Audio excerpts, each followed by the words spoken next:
नमस्ते दोस्तों आज मैं बेहद दुखी और थोड़ा सा डरा हुआ महसूस कर रहा हूँ। दोस्तों, मेरा ये दुख और डर उन मासूम बेजुबान बच्चों के लिए है जिनको रोज़ मैं अपना पेट काट कर अपनी सुख और सुविधाओं को कम कर कर या यूँ कहें अपनी सुख और सुविधाओं को छोड़कर त्याग कर उन बच्चों के लिए थोड़ा सा भोजन ले जाता हूँ। हाँ, ये सच है कि मैं शायद उनका पूरा पेट ना भर पाता हूँ, लेकिन मैं उनका आधा पेट या थोड़ा सा पेट भर पाता हूँ, भरने का प्रयास करता हूँ। और मुझे ये सोचकर खुशी होती है कि मेरे उस थोड़े से भोजन के कारण उन बच्चों को रात में भूखा नहीं सोना पड़ता है। दोस्तों, मेरे डर और दुख किसके लिए है ये तो मैंने आपको बता दिया, लेकिन मेरे डर और दुख का कारण क्या है, वो है सुप्रीम कोर्ट से आई हुई एक टिप्पणी। जी हाँ, ये टिप्पणी सुप्रीम कोर्ट के जस्टिस विक्रमनाथ के द्वारा की गई है। ये टिप्पणी उस समय आई जिस समय वरिष्ठ वकील मेनका गुरुस्वामी दो पशु कल्याण ट्रस्ट की ओर से अपनी दलील पेश कर रही थी। दोस्तों, जस्टिस विक्रमनाथ ने कहा कि अगर किसी भी व्यक्ति को, किसी बूढ़े बुजुर्ग या बच्चे को किसी भी स्ट्रे डॉग ने चोट पहुंचाई या उसकी मौत हुई, तो इसकी जवाबदेही राज्य सरकारों के साथ साथ उन लोगों को भी तय करनी होगी जो उन बेजुबान स्ट्रे डॉग को भोजन देते हैं। दोस्तों, ये सुनकर बड़ा ही कष्ट हुआ, दुख हुआ, चोट लगी हृदय को कि आज भारत के सर्वोच्च न्यायालय से ये किस तरह की बेहद अन्यायपूर्ण टिप्पणी है। दोस्तों, अगर उन बेजुबान बच्चों को हम भोजन नहीं खिलाएंगे तो उनको कौन खाना देगा?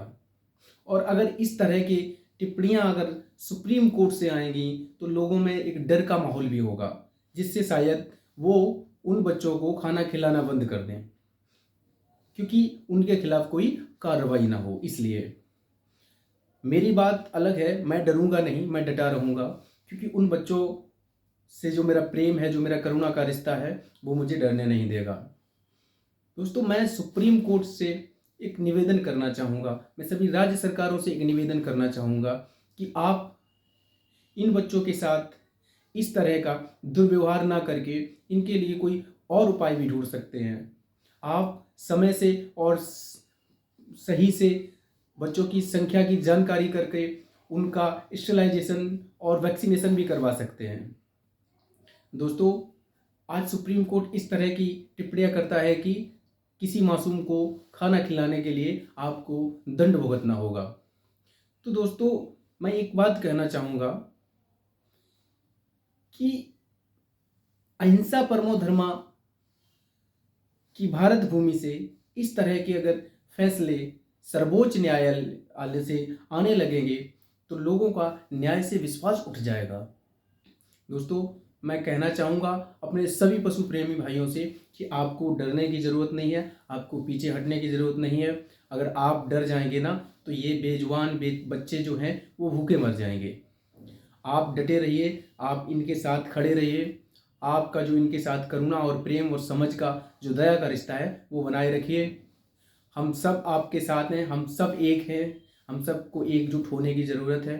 और सुप्रीम कोर्ट से मेरा पुनः निवेदन है कि आप इस पर विचार करिएगा कि इन बच्चों के साथ इस तरह का दुर्व्यवहार करना क्या उचित है। दोस्तों, सुप्रीम कोर्ट का एक और कहना था कि हम इन बच्चों को शेल्टर होम में इसलिए रखने के लिए बोल रहे हैं ताकि इनकी सड़क दुर्घटना में मौत ना हो जाए, इनके साथ कोई हादसा ना हो जाए। अगर आप इस तरह की विचार रखते हैं, इस तरह की भावनाएं इनके लिए रखते हैं, तो फिर आप इनके स्टेलाइजेशन के लिए राज्य सरकारों को कठोर आदेश भी तो दे सकते हैं। इनके वैक्सीनेशन के लिए भी तो आप कठोर आदेश दे सकते हैं।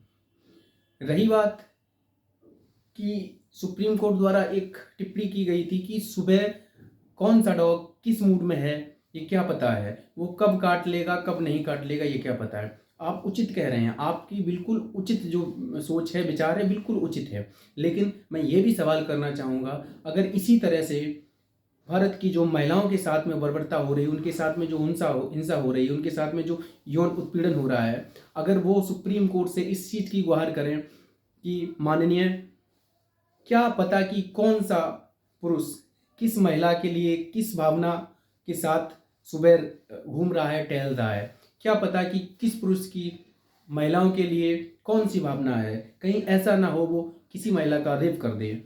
क्या ये सोचकर सारे पुरुषों को किसी जेल में डाल दिया जाएगा?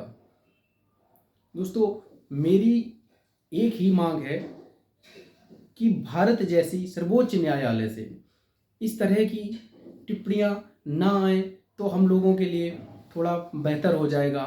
हम लोग जिस तरह से बेजुबान मासूमों को, जो कि सड़कों पर हमारे ही सहारे घूमते हैं, उनको भोजन कराते हैं, और अगर इस तरह की सुप्रीम कोर्ट से टिप्पणियां आएंगी तो हम लोगों में डर का माहौल होगा, जिससे शायद बहुत से लोग स्ट्रीट डॉग को फीडिंग कराना बंद कर दें, जिससे कि उनकी तड़प तड़प कर भूखे पेट, प्यासे पेट मौत हो जाए।